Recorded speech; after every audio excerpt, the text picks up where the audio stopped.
الحمد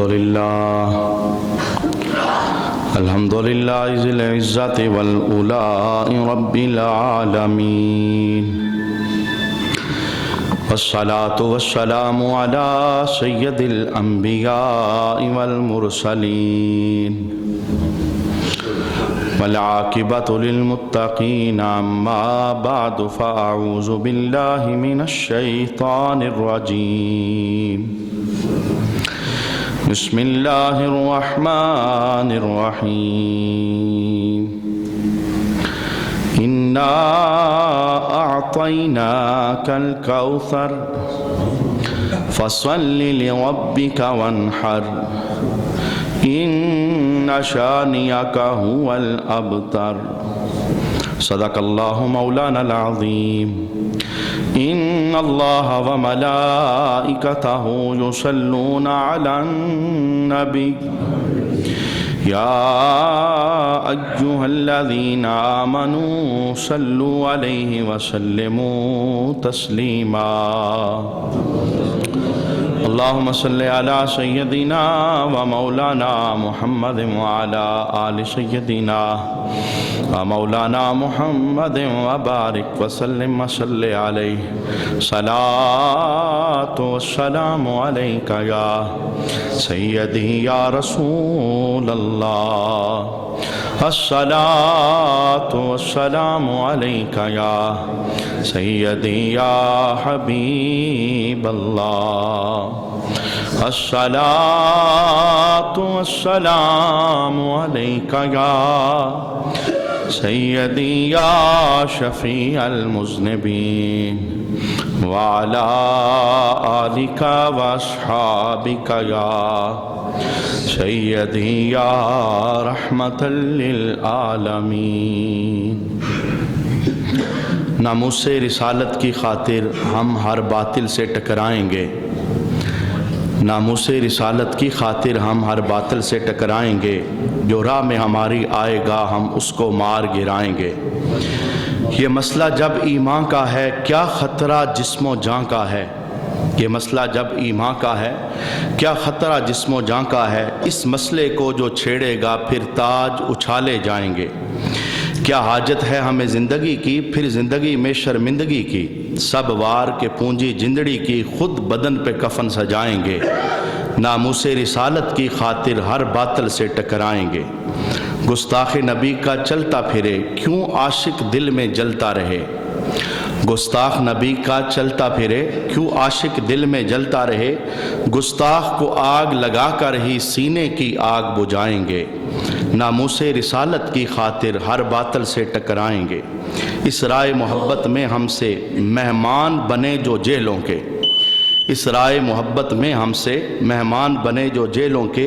کل خلد بری کے باغوں میں تختوں پہ دکھائے جائیں گے. اور خصوصاً شہید ملت محمد ممتاز قادری کے متعلق اس رائے محبت میں ہم سے مہمان بنے جو سولی کے. اس رائے محبت میں ہم سے مہمان بنے جو سولی کے. کل خلد بری کے باغوں میں تختوں پہ دکھائے جائیں گے. اس راہ میں جن کو زخم لگے وہ پھول ہیں گویا جنت کے. اس راہ میں جن کو زخم لگے وہ پھول ہیں گویا جنت کے. انہیں ساقی کوثر معاشر میں بر بر کے جام پلائیں گے. ناموس رسالت کی خاطر ہر باطل سے ٹکرائیں گے. اور محبوب کی عزت گھر مانگے ہم سب کی جان بھی حاضر ہے. محبوب کی عزت گھر مانگے ہم سب کی جان بھی حاضر ہے. ایک جان نہیں ان پر تو لکھ بار بھی صدقے جائیں گے. بعد حمد و صلات لائق عزت و تکریم جمیع احباب سمعین علی وقار، آج کی جمعۃ المبارک کی نشست کے اندر غازی ملت شہید ملت ملک محمد ممتاز قادری شہید، جنہوں نے ناموس رسالت کی حفاظت کی خاطر اپنی جان کا نذرانہ پیش کیا اور تختہ دار پر چڑھنا قبول کیا، لیکن نبی کریم صلی اللہ تعالیٰ علیہ وآلہ وسلم کی عزت اور ناموس کے اندر کوئی فرق آنے نہ دیا. آج کی جمعہ کی نشست میں ہم ان کی عظیم شہادت کو خراج تحسین پیش کریں گے، اور جس گستاخ کو انہوں نے واصل جہنم کیا تھا ہم اس گستاخ کی مزید مذمت کریں گے، اور جو لوگ بھی شہید ملت ملک محمد ممتاز قادری شہید کی پھانسی کے اندر شریک ہیں، جنہوں نے تختہ دار پر لٹکانے میں جس طرح سے بھی کوشش کی، ہم ان کے ساتھ بائیکاٹ بھی کریں گے اور بھرپور ان کے ساتھ مذمت کرتے ہوئے اپنے ایمان کی سلامتی کی اللہ کی بارگاہ سے دعا مانگیں گے۔ دیکھیے، یہ ایک اٹل حقیقت ہے جو قرآن و حدیث کی بزم میں بیٹھنے والے لوگوں پر واضح ہے کہ نبی محترم جناب احمد مختار صلی اللہ تعالیٰ علیہ وآلہ وسلم کی گستاخی، حضور رحمت عالم صلی اللہ تعالیٰ علیہ وآلہ وسلم کی توہین بندے کو دائرہ اسلام سے خارج کر دیتی ہے، اور ہمارے آئین کے اندر 295 کے نام سے ایک قانون موجود ہے کہ جو بھی توہین رسالت کا مرتکب ہوگا اس کی سزا سر تن سے جدا کرنا ہے اور اسے پھانسی دینا ہے۔ لیکن ایک ملعون نے اور ایک گستاخ نے جس کا نام سلمان تاثیر تھا، اس نے اپنے دور حکومت کے اندر نبی پاک صلی اللہ علیہ وآلہ وسلم کے ناموس کے اس بنائے ہوئے قانون کو ختم کرنے کی کوشش کی، اور یہ جو باتیں میں عرض کر رہا ہوں آن ریکارڈ یہ ساری باتیں موجود ہیں۔ اس نے یہ کہا کہ یہ قانون انسانوں کا بنایا ہوا قانون ہے اور یہ ظلم ہے، یہ قانون کالا قانون ہے، میں اس قانون کو اپنے پاؤں کی جوتی کی نوک پر رکھتا ہوں۔ اس جملے کے بعد سینکڑوں علماء نے اس کے خلاف فتویٰ جاری کیا اور پھر باقاعدہ FIR بھی کٹوائی، لیکن چونکہ وہ گورنر تھا اور اسے استثناء حاصل تھی اور حکومت بھی انہی کی تھی، اس کے خلاف FIR نہ کاٹی گئی۔ ممتاز قادری نے یہ جو اقدام اٹھایا تھا، شروع ہی سے وہ بھاگنا چاہتا تو بھاگ سکتا تھا، لیکن اس نے دلیری کے ساتھ کہا میں بھاگوں گا نہیں، اس لیے کہ میں نے نبی کی محبت میں یہ کام کیا ہے۔ اور میں کہتا ہوں کل تک جن لوگوں کے ذہنوں کے اندر شک تھا کہ پتہ نہیں یہ کام ٹھیک بھی ہے یا پتہ نہیں یہ کام ٹھیک نہیں ہے، ملک محمد ممتاز قادری کے جنازے نے اور اس کے چمکتے ہوئے چہرے نے اس بات کو روشن کیا ہے کہ گستاخوں کا جنازہ اور ہوتا ہے، عاشقوں کا جنازہ اور ہوتا ہے، اور پھر اس بات کو بھی واضح کیا ہے کہ جو حامی تھے گستاخ کے، اگر آج وہ دعا کریں اور آج اپنے ہاتھ اٹھائیں کہ ہمارا حشر سلمان تاثیر کے ساتھ ہو جائے، ہمارا حشر نواز شریف کے ساتھ ہو جائے، ہمارا حشر دور حاضر کے جنرل رحیل کے ساتھ ہو جائے اور اقتدار اعلیٰ میں بیٹھنے والوں کے ساتھ ہو جائے، ایک دعا اس کی ہوگی اور ایک دعا کلمہ پڑھنے والے کی ہوگی کہ اللہ ہمارا حشر تو ممتاز قادری کے ساتھ کر دینا، چونکہ اس کے جنازے پر برسنے والی رحمت کی جو برسات تھی، اس کے چہرے پر جو نور کی تبانی تھی اور تختہ دار پر لٹکانے کے بعد اس کے چہرے کی جو چمک تھی وہ بتا رہی تھی کہ نبی نے اسے اپنی بارگاہ میں قبول فرما لیا ہے۔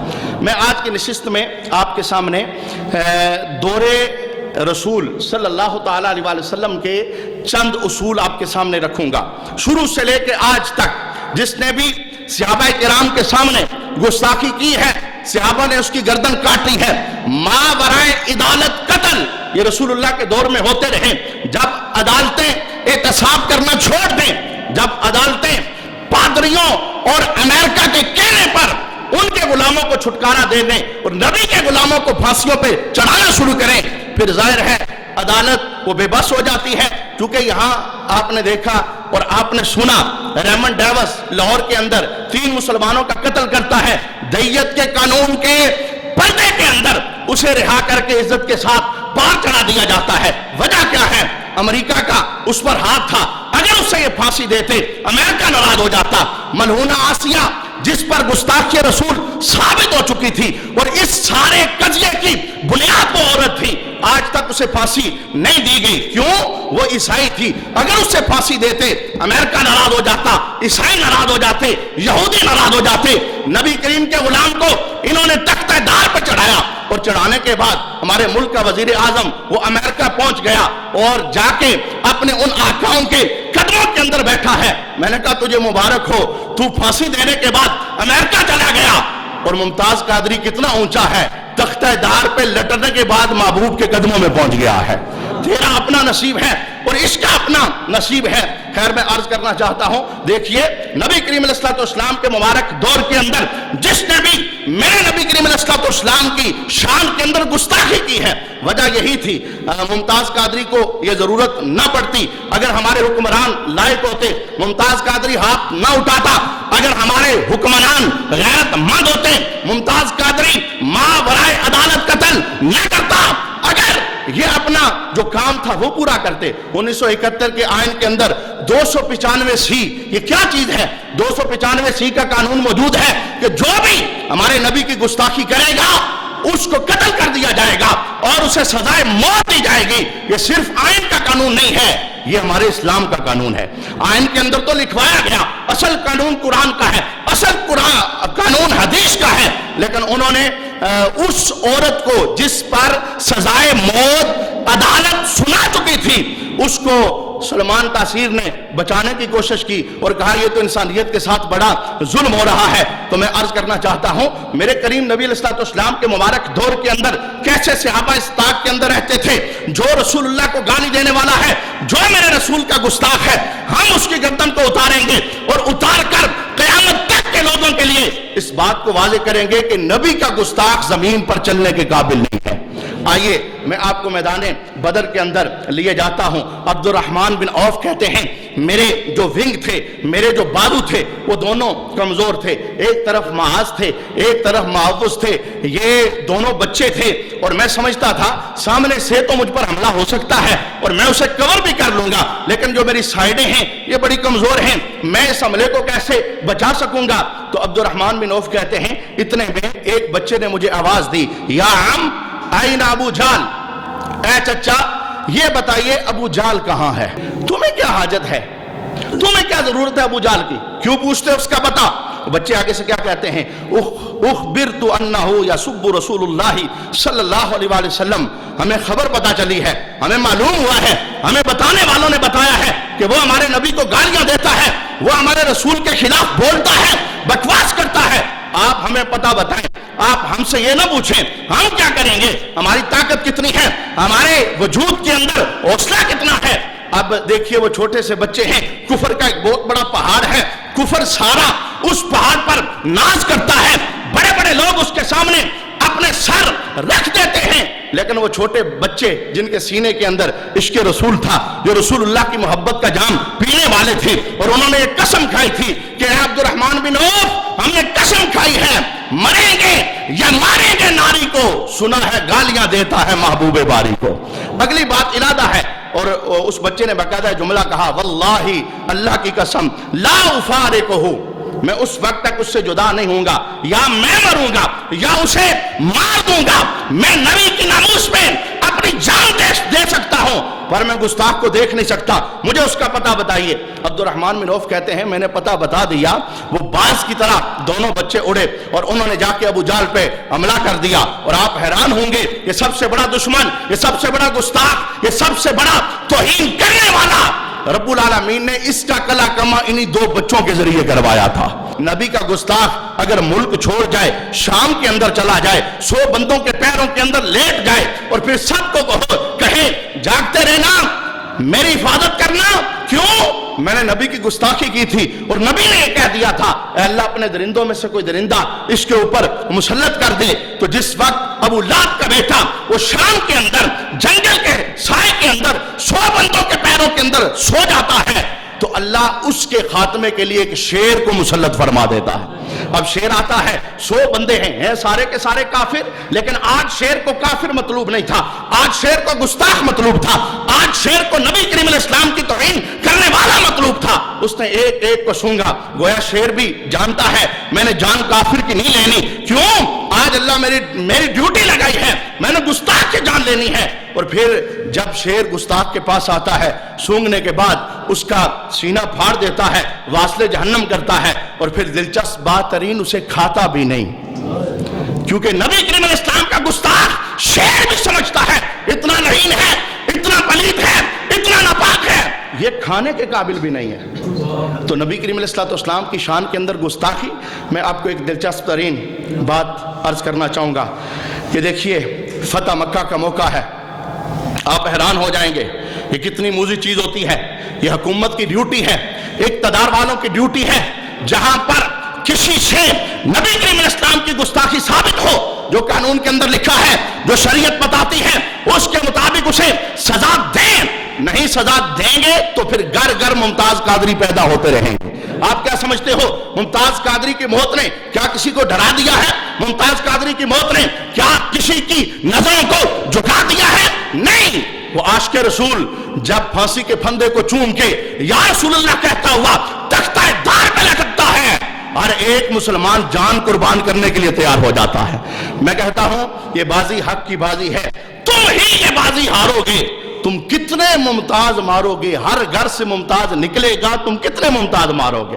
ہر گھر سے, ہر بستی سے, ہر علاقے سے رسول اللہ کے عاشق پیدا ہوتے رہیں گے.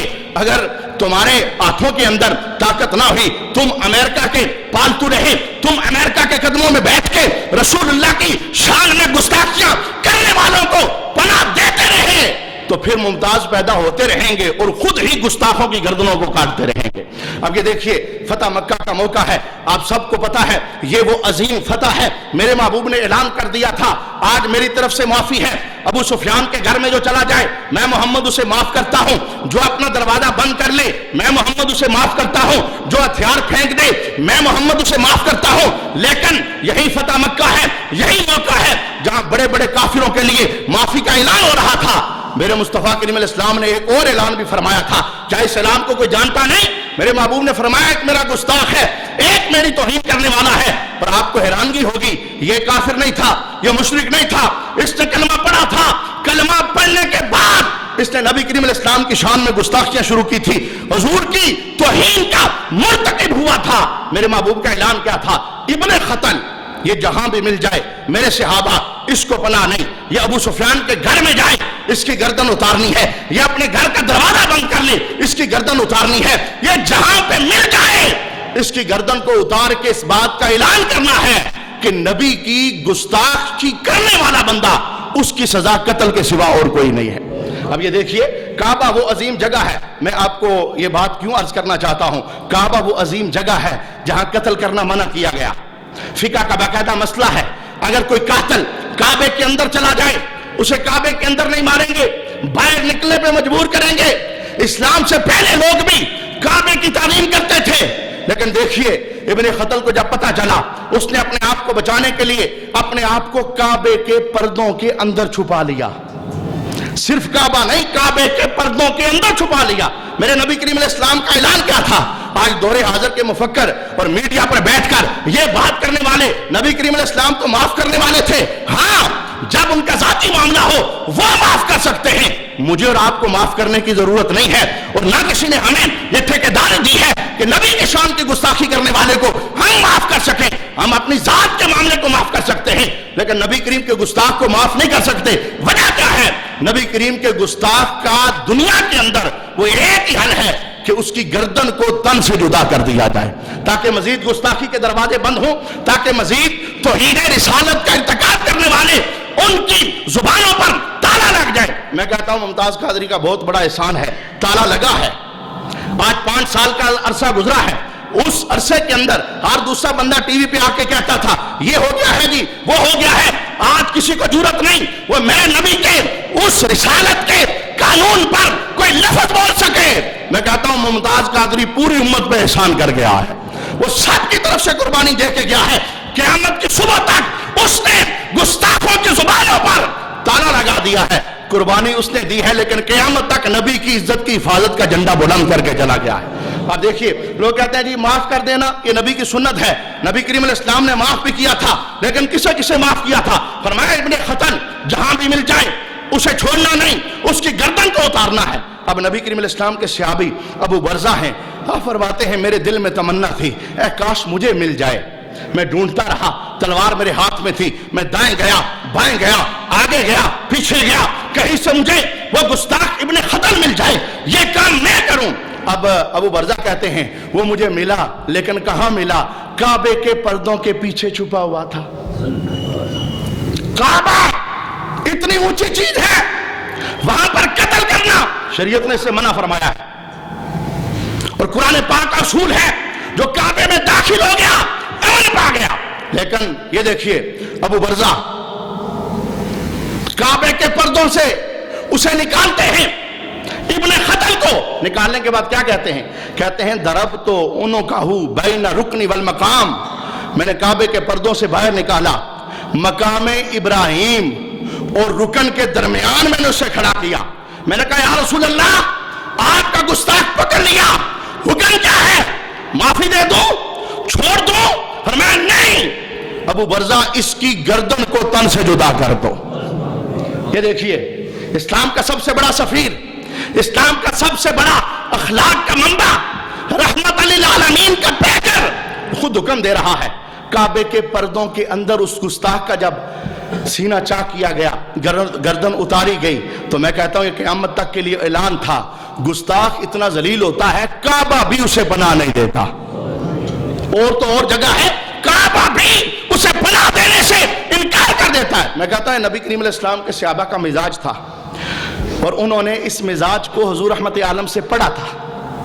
یہ دیکھیے حدیبیہ کا مقام ہے، سفیر بن کے آیا ہے میرے محبوب کے پاس عروہ بن مسعود، دور حاضر کا امریکہ کہہ لو، کافروں کا ایجنٹ، کافروں کا سرغنہ، یہ سفارت کی غرض سے آیا ہے۔ آپس کے اندر بات ہونی ہے، وہ آ کے میرے نبی کریم علیہ السلام کے سامنے بیٹھا ہے، حضور کے صحابہ وہاں پاس ہیں۔ اب دور حاضر کے اندر ہمارے حکمرانوں کو تو ڈر لگتا ہے، انہوں نے قادری کو پھانسی کیوں دی؟ داڑھی والا تھا۔ امریکہ کے ایک دہشت گردوں کو یہ بچاتے ہیں، یہ رہا نہیں کر سکے۔ وجہ کیا ہے؟ انہیں دین کے ساتھ پیار نہیں، انہیں دین کی بنیادوں کے ساتھ پیار نہیں، انہیں تو امریکہ کے ان پالتو کتوں کے ساتھ پیار ہے جن کی طلب ہمیشہ سے یہی رہی ہے، وہ مسلمانوں کو ذلیل کرنا چاہتے ہیں۔ انہیں ہوش نہیں آئے، پھانسی دیتے ہوئے، حکم جاری کرتے ہوئے انہیں پتہ نہیں چلا ہم کون سا قدم اٹھانا چاہتے ہیں۔ اور میں کہتا ہوں اس روایت کو سنیے، حدیبیہ کا مقام ہے، جناب اسید بن حضیر میرے نبی کریم علیہ السلام کے دربار میں حاضر ہیں۔ عروہ بن مسعود کافروں کا بہت بڑا ایجنٹ تھا، سفیر بن کے آیا، مذاکرات آپس میں ہو رہے ہیں۔ لوگ کہتے ہیں یہ ماحول دے کے بات کیا کرو، دیکھنا صحابہ کا مزاج کیا تھا۔ بات کرتے کرتے عروہ بن مسعود کی آواز بلند ہو گئی، حضور سے بات کر رہا ہے، مذاکرات ہو رہے ہیں، صلح کی بات ہو رہی ہے، امن کی بات ہو رہی ہے، بات کرتے کرتے کافروں کا سفیر، دور حاضر کا امریکہ کہہ لو، اس کی بات رسول اللہ کی آواز سے بلند ہوگی۔ اسید بن حضیر کھڑے ہو گئے، آپ نے جا کے اسے کندھے سے پکڑا۔ نبی کے غلاموں کا عشق اور محبت دیکھنا، آپ نے عروہ بن مسعود کو کندھے سے پکڑا، کندھے کو جھنجھوڑا، جھنجھوڑنے کے بعد کیا کہا؟ سن، آئندہ آواز بلند نہیں کرنا، تجھے پتہ نہیں بات تو کس سے کر رہا ہے۔ یہ نہیں کہا بات ہو لینے دو بعد میں دیکھ لیں گے۔ اسید بن حضیر سیدھے ہو گئے، آپ نے اس کے کندھے کو پکڑ کے جھنجھوڑا، کہا آواز آہستہ کر، نبی کریم کی بارگاہ میں آواز اونچی نہ کر، تو کسی عام بندے سے بات نہیں کر رہا، تو رب کے محبوب سے بات کر رہا ہے۔ اور صرف بات یہاں پر ختم نہ کی، آپ نے تلوار باہر نکالی اور باہر نکال کے کیا کہا؟ وہ کافروں کے سفیر، مذاکرات کے لیے آنے والے، بات چیت کرنے کے لیے آنے والے، سن، اگر اب تیری آواز بلند ہوئی نا تو میں تلوار سے تیری گردن اتار دوں گا۔ گستاخی کے معاملے میں کبھی اپنا لہجہ دھیما نہ رکھنا۔ کیا ہے؟ قبر میں پارٹیوں نے کام نہیں آنا، مدینے والے مصطفیٰ نے کام آنا۔ ہاں، جسے قبر میں پارٹیوں نے کام آنا ہے وہ اپنی پارٹی کو سنبھال کے رکھے، پارٹی کے حق میں بولتا رہے، اور جسے مدینے والی پارٹی سے پیار ہے وہ میرے محبوب کی عزت کی بات کرے۔ ہاں، قبر کے اندر رسول اللہ کی عزت ہی کام آئے گی، حضور کے ساتھ پیار ہی کام آئے گا۔ رسول رحمت صلی اللہ علیہ وسلم کے جتنے غلام تھے انہوں نے اپنی زندگی اسی بات پہ بسر کی۔ جناب خالد بن ولید کے سامنے ایک بندہ آیا، گفتگو کرتے کرتے اس نے یہ جملہ بول دیا، اس نے کہا خالد بن ولید تمہارے صاحب نے یہ بات کہی ہے۔ حضور کے متعلق اس نے یہ کہا تمہارے صاحب نے یہی بات کی ہے۔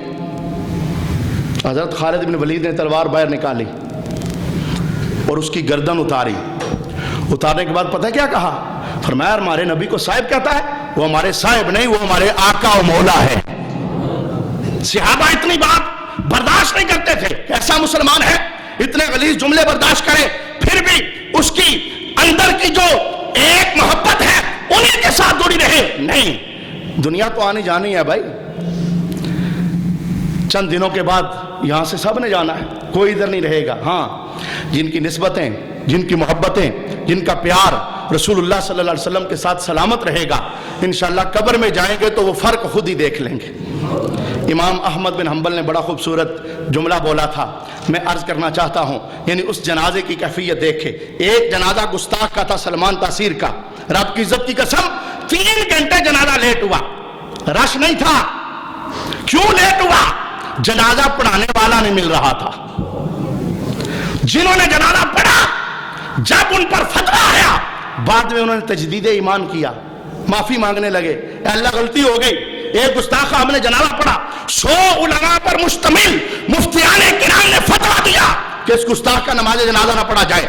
میں کہتا ہوں ایک جنازہ اس کا تھا، 3 گھنٹے لیٹ ہو گیا، جنازہ پڑھانے والا کوئی نہ ملا، اور ایک جنازہ نبی کے عاشق کا تھا۔ صبح سے لے کے دوسرے دن تک دیدار کرنے والوں کی قطاریں لگی رہی۔ رب کی عزت کی قسم بڑے بڑے تاجداروں کو میں نے قدموں کو بوسہ دیتے ہوئے دیکھا ہے۔ بتاؤ نا، کانسٹیبل ہے پولیس کا، وہ کوئی اتنا بڑا عہدہ تو نہیں تھا، کوئی سیاسی بندہ تو نہیں تھا، عام سا بندہ تھا۔ یہ خاص کیسے ہوا؟ اس نے نبی کی ناموس پہ اپنی جان کو قربان کیا۔ میں کیوں نہ کہوں کیا کارنامہ پنڈی کا جوان کر گیا، تازہ ہمارے دل میں ایمان کر گیا۔ کیا کارنامہ پنڈی کا جوان کر گیا، تازہ ہمارے دل میں ایمان کر گیا۔ واصل جہنم کیا تخم حرام کو، واصل جہنم کیا تخم حرام کو، ممتاز تو پوری قوم پر احسان کر گیا۔ اور عشق نبی پہ وار دی لذت جہان کی۔ 2 مہینے کا بیٹا تھا، شادی کو 2 سال ہوئے تھے، اس کی کوئی خواہش نہیں تھی، لیکن اس نے کہا کہ میں تو قریب ہوں، جو دور والے اس تک پہنچ نہیں سکیں گے۔ کل کہیں میرے نبی نے مجھ سے پوچھ لیا، تو اسی کی حفاظت کرتا رہا جس نے میری ناموس کے قانون کو کالا کہا تھا، جس نے اس قانون کو پاؤں کی جوتی میں رکھا تھا، میں کیا جواب دوں گا؟ اس نے کہا نہیں، 2 مہینے کے بچہ ہے، کوئی بات نہیں، 2 سال ہوئے شادی کی، کوئی بات نہیں، اچھی نوکری لگی ہے، کوئی بات نہیں، میں سب کچھ نبی کی عزت پہ قربان کر دیتا ہوں۔ عشق نبی پہ وار دی لذت جہان کی، اگلے جہاں کا کیسا تو سامان کر گیا، اور گردن پہ ہر گستاخ کی شمشیر ہے سنی۔ لسٹ پڑھ کے دیکھ لو، گردن پہ ہر گستاخ کے شمشیر ہے سنی، دنیا سے جاتے جاتے تو اعلان کر گیا۔ یہ تیرا اعلان تھا۔ اب بھی جو نبی کی ناموس پہ بات کرے گا، رسول اللہ کی عزت کا دھیان نہیں رکھے گا، کوئی نہ کوئی ممتاز کھڑا ہو کے اس کی گردن کو اتار دے گا۔